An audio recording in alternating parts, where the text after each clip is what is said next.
llamados a discernir entre la verdad y el error. Ese es el tema que vamos a desarrollar. Llamados a discernir entre la verdad y el error. Vamos a ver una conexión en la continuidad de este capítulo número 4 de la primera carta de Juan. Vamos a ver una conexión para que veamos que las escrituras pues tienen una sola conexión. Es decir, no se dividen en temas, sino que es el mismo relato. Por ejemplo, Juan ha dicho que el que obedece sus mandamientos y permanece en Dios y Dios permanece en él. Esto es lo que está diciendo el versículo antes del versículo 1 del 4. Esto dice Juan que se entiende y se puede comprender por medio del Espíritu. Eso es lo que está diciendo en el versículo, se lo voy a leer en el versículo número 24, donde dice: y el que guarda sus mandamientos permanece en Dios y Dios en él. Y en esto sabemos que él permanece, y esto lo sabemos, que él permanece en nosotros por el Espíritu que nos ha dado y nos ha revelado. Eso es lo que Juan está diciendo para finalizar el capítulo número 3. Ahora el apóstol, vamos a ver acá la conexión. El apóstol quiere ahora advertir a sus oyentes, a sus destinatarios, que también hay un espíritu de error. Esa es la razón por la cual conecta y dice: amados, no creáis a todo espíritu, sino probad los espíritus si son de Dios. Entonces acá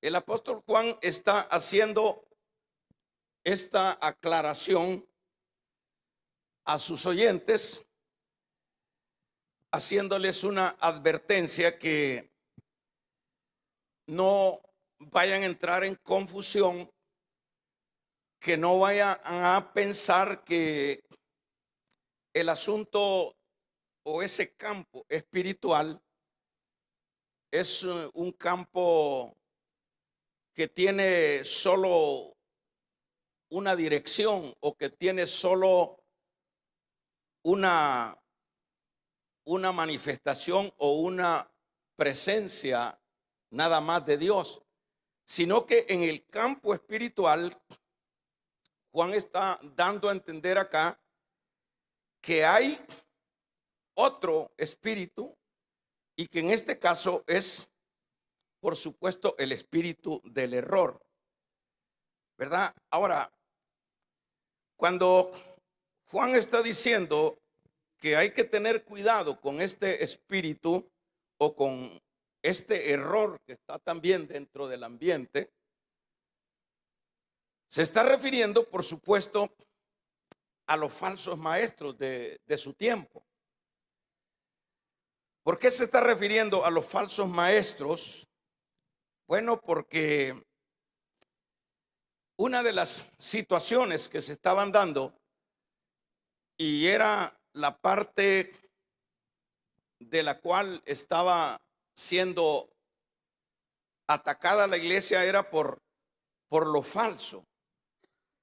Y lo falso, por supuesto,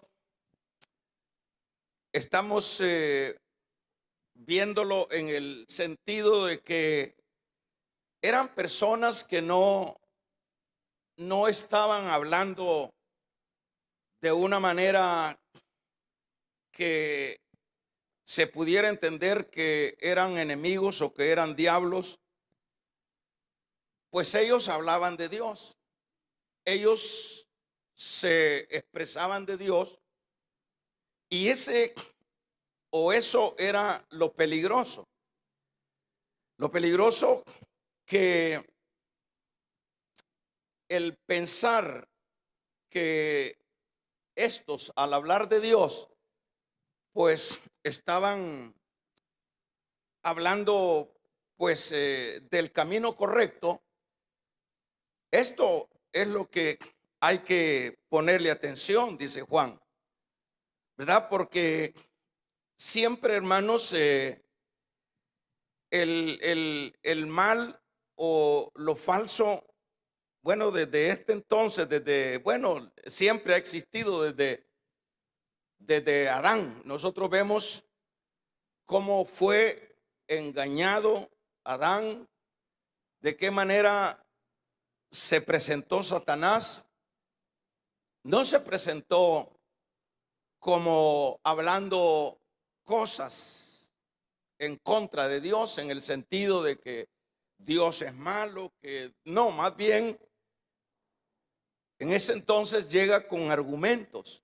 El argumento de que pues sí, Dios era injusto y que lo era porque no les había permitido comer de aquel fruto. Y no lo había hecho porque se les abrirían los ojos y serían como dioses. Es decir, entró de una manera disfrazada, siempre mencionando a Dios, pero tratando la manera de persuadir a estos primeros hombres, y por supuesto lo logró, pues, porque usted conoce cómo pues Eva, que fue la primera, entró en razonamiento y le puso atención, y de hecho logró morder el cebo del anzuelo. Entonces, el mal o la mentira o lo falso siempre va a tener una intervención inofensiva. Inofensiva en el sentido de que no va a venir hablando, diríamos, de una manera fuerte de parte de Dios, sino sencillamente va a hablar de Dios, y como la idea es que todo aquel que habla de Dios, pues es una buena persona. Ahí es el concepto, que todo aquel que pues sí anda en lo de Dios. Por ejemplo, si nosotros podemos ver en las diferentes denominaciones o organizaciones llamadas, diríamos, de Dios, tanto religiones, hablan de Dios. Los mismos brujos hablan de Dios, tienen hasta la Biblia. Entonces, pero el peligro ahí es de pensar que aquel o aquellos que hablan de Dios, que hablan en bien de Dios y que se relacionan, sus conversaciones son conversaciones que están mencionando a Dios, eso pues es fiable. Pero es ahí donde está el peligro. Y eso es lo que aquí Juan está advirtiendo a la iglesia que se está dirigiendo. Se está, por supuesto, dirigiendo a los falsos de su tiempo, como decíamos, que eran la línea de los gnósticos. Los gnósticos, fíjese, los gnósticos hablaban de Dios, enseñaban, predicaban. Era un movimiento de supuestos hermanos que se estaban desarrollando y se estaban mezclando dentro de lo que era el campo de la iglesia, ¿verdad? En este caso, pero hay algo que va totalmente en contra. Por eso vemos nosotros acá que dice: amados, no creáis a todo espíritu, sino probad los espíritus si son de Dios. Entonces, Juan manda a que la iglesia pues no se deje ir por las apariencias o por que sencillamente mencionan a Dios, sino que Juan acá lo que está diciendo que hay que probar si en verdad estos supuestos cristianos o estas supuestas personas que hablan de Dios sí son de Dios, ¿verdad? Pero eso es bien fácil, pues, como estaba diciendo, porque siempre quien no habla de Dios, pero eso no es la base, hermanos, ¿verdad? Entonces, en este caso, Juan dice que hay que probar los espíritus. Ahora, la prueba en este caso de Juan, de acuerdo a estos versículos, es que si los que predicaban en ese tiempo, por decirlo de esta manera, ellos negaban la encarnación de Cristo, en este caso pues eran falsos. Porque ese es el peligro. Por ejemplo, ellos están enseñando, pero están enseñando de una manera extorsionada. Están enseñando, como ya lo hemos dicho anteriormente, están enseñando que Cristo o que Jesús no era divino. Imagínense qué terrible herejía. Que Jesús no era divino porque estaba en carne, estaba encarnado, ¿verdad? Estaba en un cuerpo humano, dicho de otra manera. En ese caso Jesús no era divino. Ajá. Por ejemplo, cuando se está enseñando eso, o ellos estaban enseñando esa idea de que Jesús no era divino, es decir, la persona de Jesús, por el hecho de que ellos sostenían que la materia es mala.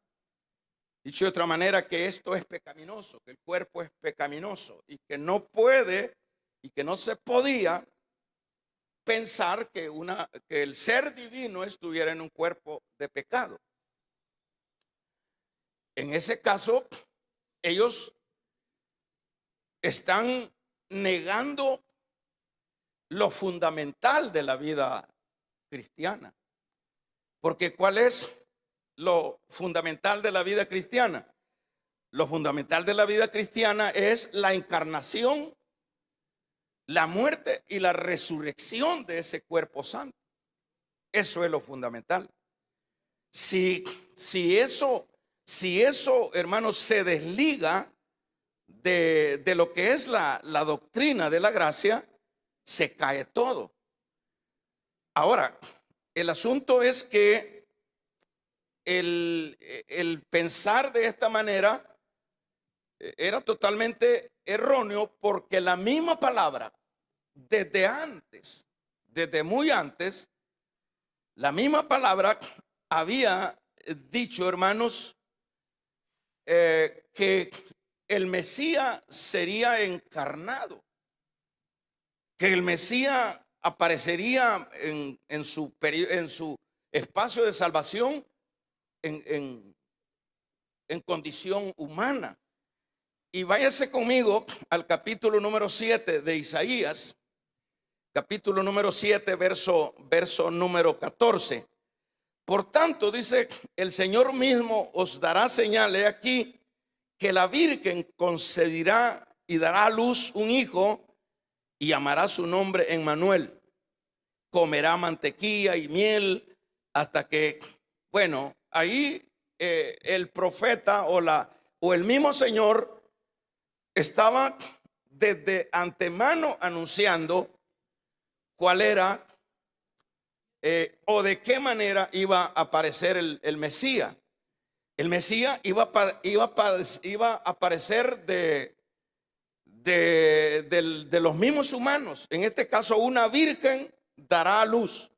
Eso es lo que está diciendo este versículo. Por tanto, el Señor mismo os dará señal. He aquí que la Virgen concebirá y dará a luz un hijo y llamará su nombre Emmanuel. Emmanuel lo que significa es Dios entre nosotros. Ese es lo que significa esa palabra. Y si nosotros nos vamos al capítulo número 1, voy a leer estos versículos para que tomemos nosotros de Lucas. Váyase al capítulo número también 1 del Evangelio de Lucas, en el verso 46, ¿verdad?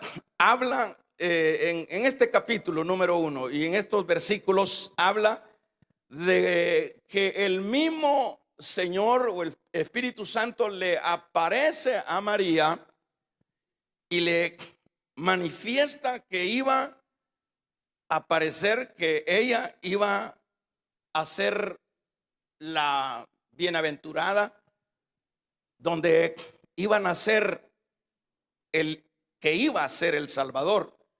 En el capítulo número 1 del Evangelio de Juan, conocidísimo, para que avancemos, habla en el versículo número 1, dice: en el principio era el verbo, y sigue leyéndose ahí, y el verbo era Dios, y el verbo era con Dios, y el verbo se hizo carne. Es decir, esto era ya un anticipo que Dios había hecho desde antes con respecto a, hermanos, a la encarnación de Cristo.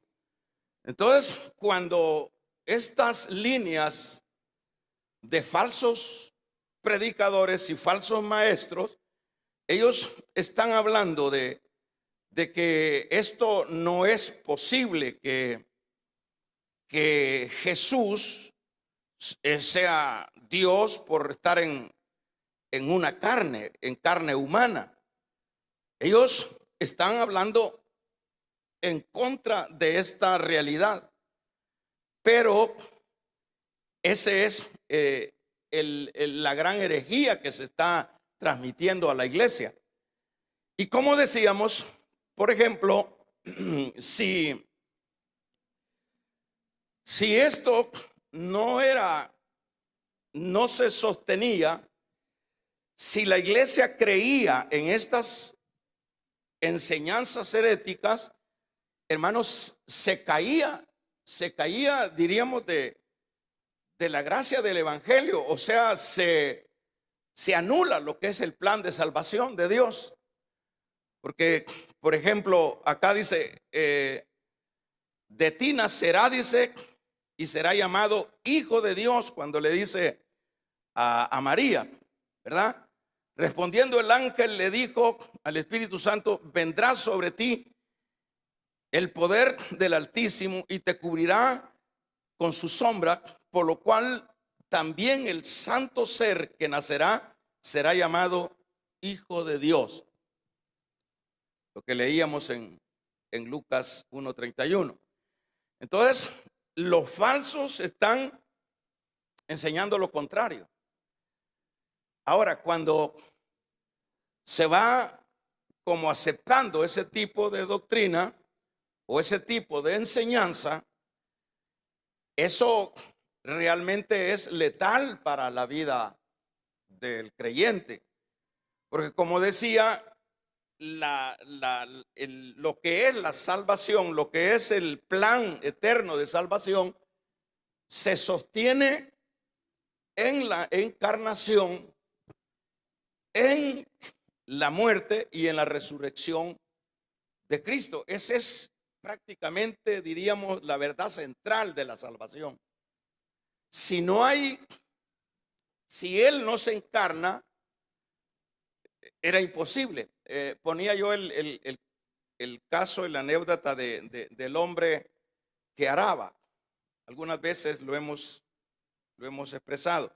Que el hombre araba y amaba tanto las hormigas, y le decía: hormigas, háganse un lado. Y viene el hombre con el arado y las está matando.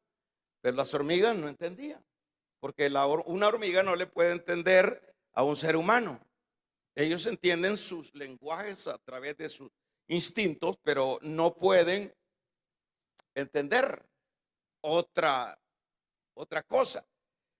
Pero según la anécdota es que entonces el hombre, amando tanto las hormigas, él dispone a hacerse hormiga para que de esa manera evacuar del peligro a las hormiguitas. Y cuando se hizo hormiga, entonces les hablaba del lenguaje de ellos, y las hormigas se fueron haciendo a un lado para no perecer cuando venía el hombre con el arado. Eso es lo que dice Juan: el verbo se hizo carne. ¿Cómo le íbamos a entender nosotros si el verbo, si esta esencia divina no se hace, no se vuelve carne? Es imposible que nosotros, ¿cómo lo vamos a entender? Si le pongo el ejemplo de Nicodemo. Nicodemo era un gran maestro. Nicodemo era un gran dotado en los asuntos de las escrituras del Antiguo Testamento. Pero usted ve que él quedó a cero cuando le dijo eso de nacer de nuevo, no lo entiendo. Y le dijo: ¿y esto qué? No es nada lo que estoy diciendo. Y si te dijera cosas mayores, ¿qué entenderías? O sea que si él no se encarna, entonces se cae el plan de salvación. Es imposible que eso fuera sostenible. Pero en este caso vamos a ver el gran amor de Dios, hermano, como el ejemplo del hombre que amaba las hormigas. ¿Cómo nos ha amado Dios? ¿Cuántos alaban su nombre? ¿Cómo nos ha amado Dios, que nos dio, que llegó a hacerse hombre, hacerse carne, llegar a ese, diríamos, a esa matriz? Es increíble lo que ha hecho Dios, ¿verdad? Es increíble llegar a esa matriz, desarrollarse el fetío ahí, desarrollarse el bebé y nacer en un mundo de tinieblas, de maldad. Era la única. Pero vienen estas nuevas o falsas doctrinas que les están enseñando a la iglesia a la cual se dirige Juan que no, que eso no puede ser, que si fuera Dios, no puede ser Dios porque estaba en carne. Y decíamos en alguna ocasión que ellos sí aceptaban que Cristo sí era divino, pero Jesús no. Pero entonces, imagínense, pero vamos a ver, vamos a continuar viendo acá de qué manera es, hermanos, que Juan entonces manda y exhorta cómo es que se debe como de percibir este peligro, porque ustedes y todos nosotros sabemos que una de las cosas peligrosas dentro de la vida espiritual es que nos tuerzan la enseñanza. Es que creamos otra doctrina, que creamos otro lineamiento del evangelio. Eso es bien, y es fácil que eso se vaya dando. Y de hecho, a esta iglesia a la cual se dirige Juan, esta iglesia, el hecho por el cual el apóstol escribe es porque son susceptibles a las cosas, que no eran las de la verdad. Y eso así es, hermano. Siempre el creyente ha venido siempre luchando, hemos venido siempre como siendo propicios para creer a las nuevas enseñanzas, a las nuevas doctrinas. O sea, usted ve, bueno, en aquel tiempo eran, por supuesto, ¿quiénes? Eran los gnósticos que decíamos, los gnósticos, pero el apóstol dice acá: el que no confiese que Jesús ha venido en carne no es de Dios. Y eso era el asunto de los falsos de ese tiempo. No es de Dios. Entonces, por qué no es de Dios? Porque el plan de salvación lleva implícito esto que estoy mencionando, lo que es la encarnación, el, lo que es la muerte y la resurrección del Señor. Entonces, vamos a ver, vamos a ir avanzando. En esto conoced el Espíritu de Dios. Todo espíritu que no confiesa que Jesucristo ha venido en carne, todo espíritu, en esto conoced el Espíritu de Dios.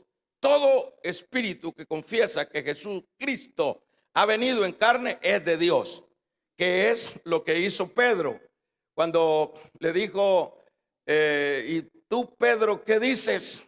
Tú eres el Cristo, el Hijo del Dios viviente. Le dice en Mateo 16:16. Dice, ahí hay una confesión, tú eres el Cristo, el Hijo del Dios viviente. Confesión, es decir, pero ya vamos a ver por qué Pedro habla de esa manera. Cuando le dijeron a Natanael, cuando lo llevó Felipe y con toda dificultad, aquel hombre incrédulo, cuando vio a Jesús, le dijo, Rabí, Señor. O sea, confesó que Jesús era Señor. Cuando la samaritana tuvo ese impacto de la presencia de Dios, la samaritana corrió y fue allá a sus vecinos, se le dijo, ahí anda uno que me ha dicho todo, ¿no será ese el Cristo? O sea que todo espíritu que confía, es decir, que no le da otro espacio, otra interpretación a lo sencillo del evangelio, todo ese espíritu que confiesa que Jesús vino en carne es de Dios, ¿verdad?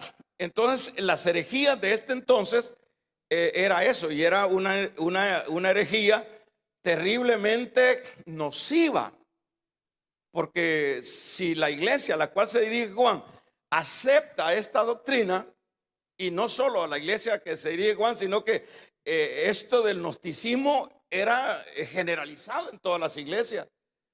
Juan, Pablo, bueno, es que el diablo, hermanos, el diablo ha venido mutando, ha venido buscando métodos como desviar a la iglesia del camino correcto.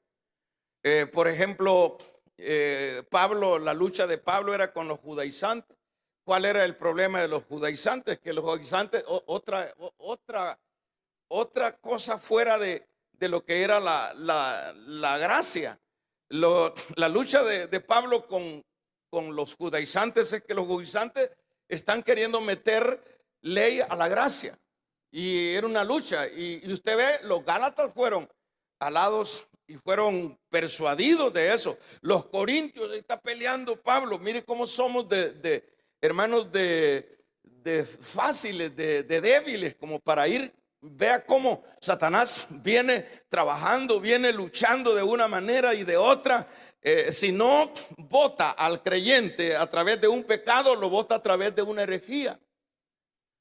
Le manda maestros, diríamos maestros supuestamente con grandes conocimientos, y los persuaden, y hay personas, por ejemplo, acá en la iglesia, acá teníamos una persona, una servidora que salió de acá, era servidora, y luego se fue a los mormones.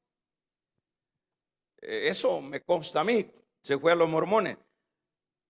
¿Cómo sería eso? Por eso es que la iglesia hay que predicarle, hay que doctrinarle. Eso es lo que está haciendo Juan, está doctrinando, les está predicando, les está advirtiendo. Porque somos como bebecitos, hermano.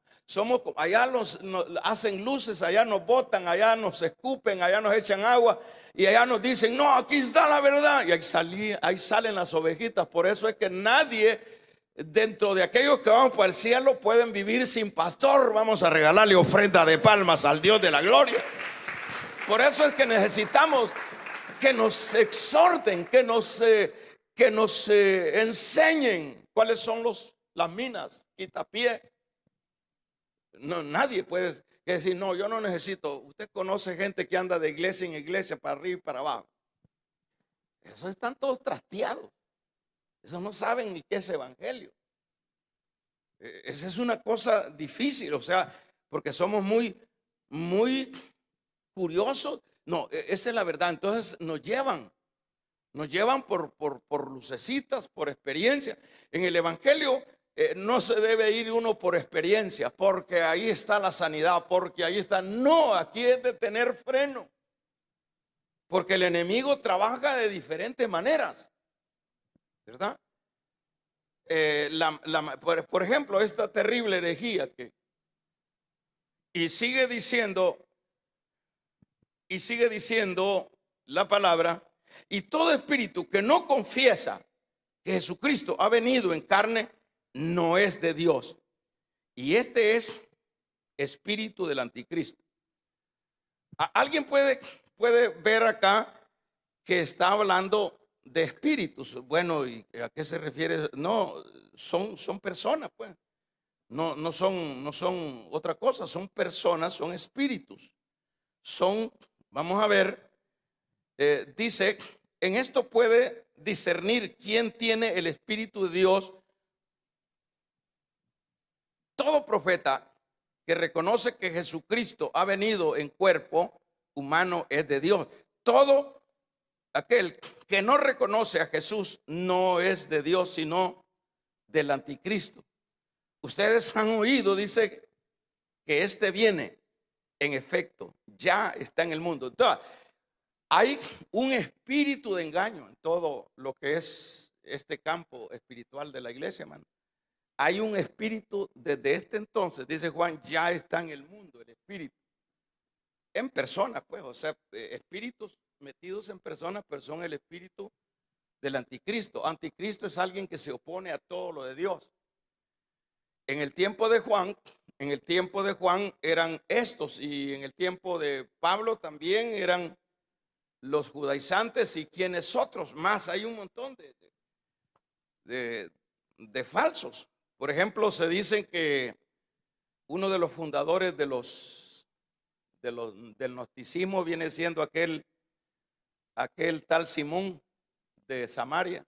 Dice que luego él se torció, o sea, como no coincidió con lo que es la doctrina de la gracia, dice que estos son los fundadores. El Simón, aquel que le dijo que le vendiera el don a Pedro. Ahora vamos a ver, hoy, ¿quiénes son los peligros o cuáles son los peligros de la iglesia? Lo mismo, no ha cambiado, solo que se manifiestan de otra manera. Por ejemplo, dice el Evangelio de San Mateo. Vamos a ver en su capítulo número 7, de qué manera habla Mateo. Guardaos de los falsos profetas que vienen a vosotros con vestidos de oveja. Dice 7:13 al 15. Dice Mateo. ¿Quién dijo esto? Dijo Cristo. Cristo dijo: guárdense, guardaos de los falsos profetas que vienen a vosotros con vestidos de ovejas, pero por dentro son lobos rapaces. ¿Cómo van a venir? ¿Cómo van a engañarnos? Con apariencia de evangélicos, ¿verdad? Entonces dice el Señor, pues sí, alerta a su pueblo: guardaos de los falsos profetas que vienen a vosotros vestidos de oveja, pero son lobos rapaces. Y dice: por sus frutos los conoceréis, ¿verdad? ¿Por qué? Por sus frutos. ¿Acaso, dice, se recogen uvas de los espinos o higos de los abrojos? Y luego dice que el árbol se conoce por su fruto. Entonces, ¿qué es Este es el campo, por ejemplo, en el tiempo nuestro. Esto es lo que está sucediendo. Y los gnósticos todavía ahí están, pues es una organización que no ha dejado de existir, todavía está, pero ahora se le suman otros miles de herejías a la doctrina de la gracia, en aras de qué, hermanos, en aras de sacarnos de este camino. De una manera o de otra, nos van a tratar la manera hermanos, de que nos desenfoquemos del camino correcto. Entonces, ¿qué es lo que necesitamos nosotros en este caso? ¿Qué es lo que necesita la iglesia? Con lo cual vamos finalizando, ¿verdad? Lo que necesitamos, ¿cómo discernir? Lo vamos a hacer por medio del Espíritu, el Espíritu que está en nosotros. Entonces, esa es una manera como poder detectar por medio del Espíritu. Eso es lo que está diciendo el versículo número 3, el versículo número 4. Hijitos, vosotros sois de Dios y vosotros sois de Dios y los habéis vencido, porque mayor es el que está en vosotros que el que está en el mundo.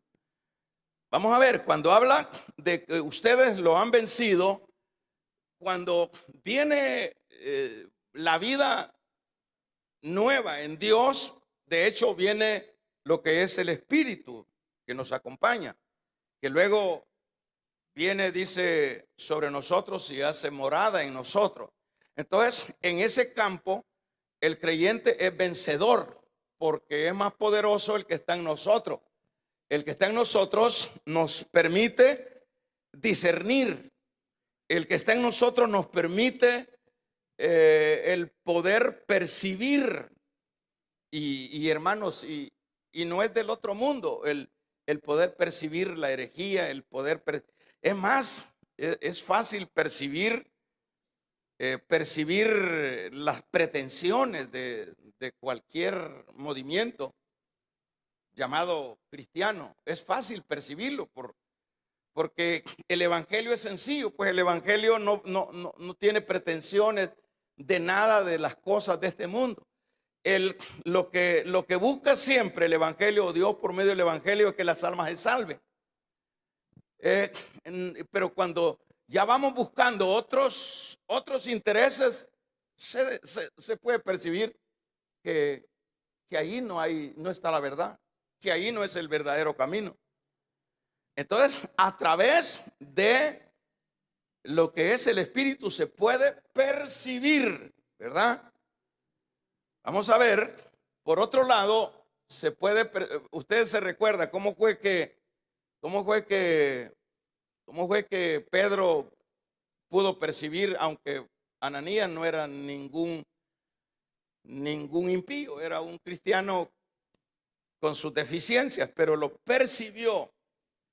Eliseo pudo percibir por el Espíritu también cuando llegó la mujer de Joroboam. Le dijo, mujer de Joroboam. Eliseo estaba ciego, no veía, pero tenía bien abiertos los ojos del Espíritu. O sea, por el Espíritu no es fácil que nos engañen. Pero es ahí donde necesitamos nosotros controlar nuestras emociones. Es ahí porque, pues sí, el Espíritu nos está dando las alertas, está dando las luces, que eso es herejía, que eso no es, por lo menos todas las herejías que se están predicando hoy a través de las redes, es terrible. Y ahí la iglesia se está alimentando de todas las herejías y hay un montón de gente totalmente, hermanos, ya desalineadas en la verdad. Entonces necesitamos no dejarnos manejar por las emociones o por las curiosidades. No, dice, tiene la verdad. No, la verdad está en la palabra. La verdad está aquí, de aquí no se mueva usted. Lo que no diga la palabra, usted no se mueva, ¿verdad? Si usted ve que hay intereses, que hay movimientos llamados evangélicos que sus intereses son otra cosa, escápese de ahí. No le ponga atención a eso. ¿verdad? Pero el Espíritu nos alerta, pero a veces nosotros somos, pues sí, somos, estamos peleando contra, igual como cuando alguien se tira un semáforo, él le avisa antes amarillo, pero ahí va y no frena y se va a dar con todo. Entonces así el Espíritu está avisando, está avisando, está avisando. Damos una amén, iglesia. Y otra manera es cuando nosotros nos empapamos de la palabra. O sea que escudriñar las escrituras, las cuales nos conducirán a la vida eterna. O sea, la palabra es luz. Nosotros no podemos ser cristianos sin conocimiento de la palabra. Entonces necesitamos la palabra, porque lo que no diga la palabra, imagínense que aparece alguien acá hablando, como el caso de estos falsos, que Jesús no era Dios, ¿verdad? Que Jesús no era Dios, porque Dios no puede ser carne. Pero viene el que estudia la palabra, se va allá a Isaías, capítulo 7, verso 14, donde dice, y todo ese libro de Isaías habla de la encarnación de Cristo. Y ahí se va, no, dice, aquí la palabra dice, por eso necesitamos la Biblia, por eso necesitamos la palabra. Entonces cuando nos conocemos la palabra, vaya, imagínense cuando llega el diablo a querer mover a Jesús, a querer sacarlo de lineamiento. ¿De qué manera lo trata de sacar? Primero apela a las necesidades físicas, el hambre. Mirá, le decía, ahí en la Biblia dice que si vos sos poderoso, le digo, podés convertir esos panes esas piedras en panes. Pero entonces el Señor se defendió con la palabra. Escrito está, y no solo de pan vivirá el hombre. Y sucesivamente 3 golpes terribles para sacarlo. Es que nosotros estamos en el ojo del huracán, hermano. Nosotros no es que somos, Satanás dice, no, estos hermanitos ya no. Detrás de quien anda Satanás echando a andar todas sus estrategias, ¿verdad? Todas sus estrategias. No es detrás de los bolos, no es detrás de los adúlteros, no es detrás de los narcos, no, esos son cheros de él. Con quien él siempre anda, hermanos, ansioso de que volvamos a sus caminos, es con la iglesia. Es la iglesia de Cristo. Son a nosotros que nos anda persiguiendo. Y nos va la prueba la tenemos en Adán. Ahí está. No quería que Adán disfrutara de la vida eterna en ese paraíso. Y hermanos, lo bloqueó. Ya no anda detrás del mundo, pues. Entonces necesitamos la palabra. La palabra debe de ser, no, hermanos, ¿verdad? Para ufanarnos, sino para defendernos. Dice en los últimos versículos, el mundo, dice el versículo, ellos son del mundo, por eso hablan del mundo y el mundo los oye. O sea, siempre los falsos van a tener adeptos. Siempre. Las iglesias a veces están más llenas que los que tienen la verdad. Ellos oyen a los falsos porque son del mismo piñal. Así, ellos oyen, eso es lo que dice. Ellos son, verso 5, del mundo. Es decir, estos falsos, todos estos herejes son del mundo. Por eso hablan del mundo y el mundo los oye. El mundo oye lo falso, le encanta lo falso. Se alimenta de la mentira. No, ahí está la verdad, les encanta. Pero el versículo 6 dice, vosotros sois de Dios. De un amén los que son de Dios. El que conoce a Dios nos oye, dice Pablo. Aquí Juan está hablando de su apostolado. El que es de Dios nos oye. El que es de Dios nos oye, dice Juan acá, nos oye. El que no es de Dios no nos oye. Es fácil detectar el que no es de Dios. El que no es de Dios, como le digo, esa hermana salió para de los mormones, de allá era ella. Y otros que salieron de aquí para los católicos otra vez, de allá eran. Es lo que dice Juan, salieron, andaban con nosotros, comían con nosotros, se echaban una lágrima de vez en cuando con nosotros, pero no eran de nosotros. Vamos a regalarle ofrenda de palmas al Dios de la gloria. No eran de nosotros. Entonces, por eso no podemos ponernos a llorar. Nosotros, mire, fíjese que la hermana se fue para de los mormones. Hay que irla a visitar, hay que irla a buscar. No, de allá es ella. ¿Y quién la va a sacar de ahí? A ellos les gusta oír lo del mundo y siguen lo del mundo. Siguen la mentira. Se alimentan de la mentira. Pero el que tiene al Espíritu se alimenta de la verdad. Quiere la verdad. Cuando le están mintiendo, cuando no le están hablando de la doctrina de la realidad de la Biblia, se incomoda. Así que el mensaje que Juan les da es llamados a discernir entre la verdad y el error. Ese es el mismo mensaje para nosotros. Llamados, así que no nos andemos, hermanos, emocionando, no póngase de pie, no nos andemos desdenando por aquello nuevo. No hay nada nuevo. Todo está ya resumido en esta bendita palabra. Padre, te damos gracias porque tú eres bueno.